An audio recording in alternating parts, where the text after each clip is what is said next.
कि अगर किसी का 1 रुपया भी कर्ज हो जाए तो दोबारा जन्म लेना पड़ेगा। तो महाराज जी इसी चीज पर सुनकर मैं बहुत परेशान हो गया था। 1-2 रुपए तो इधर उधर हो ही जाते हैं महाराज जी। महाराज जी अनजाने में अगर कर्ज हो जाए। अनजाने में ऐसे कोई बात नहीं है, लेकिन जानकर हमने किसी से 500 रुपया लिया है या 500 रुपए की चीज ली है तो मुझे अपने जीवन में चाहिए कि बहुत जल्दी निपटा दे, हम उसका कर्जा ना लें। जी क्या कोई अगर खान पान कराए या कोई किसी ने पेट्रोल भरवा दिया या किसी ने कोई उपहार दे दिया, ये भी कर्जे के अंतर्गत आता है? नहीं, कर्जे के अंतर्गत नहीं आता है। यदि हमारा कोई रिलेशन है या कोई भावुकता का भाव है और हम उसके घर जाते हैं, हमें प्रसाद पवा देता है तो कभी हमारे घर आता है, प्रसाद पा लेता है, इसका कोई कर्जा नहीं। अब हमारी गाड़ी में पेट्रोल क्यों डलवा रहा है, हमें देखना है कि हमसे कोई बुरा आचरण तो नहीं करवाना चाहता है, घूस तो नहीं दे रहा है हमको, हम ऐसे क्यों डलवा ले पेट्रोल? दोस्ती यारी में। हाँ तो दोस्ती यारी में तो दोस्त है तो फिर डाल देता है तो हम कभी उसका भी कार्य कर देते, वो बात अलग है। ऐसे नहीं, ऐसे कैसे कोई हमारी जेब में पैसा डाल दे, ऐसे कोई कर रहा है? हम जैसे 4 दोस्त आए हैं, कल हमें खिला दिया बड़े होटल में। देखो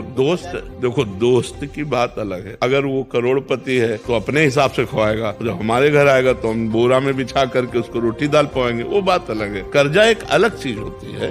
ये खान पान लोग, वो हमको रबड़ी पवा रहा है, हमारी सामर्थ्य तो हम चाय पिला रहे थे, तुम्हारी चाय उसकी रबड़ी की समानता कर लेंगे क्योंकि आप गरीब आदमी हो, धनी है और दोनों दोस्त हैं तो 1000 रुपए का भोजन पवा देता है, हमारे पास पानी है तो हम केवल पानी पिला देते हैं तो बराबर हो जाएगा। अपने मन से कोई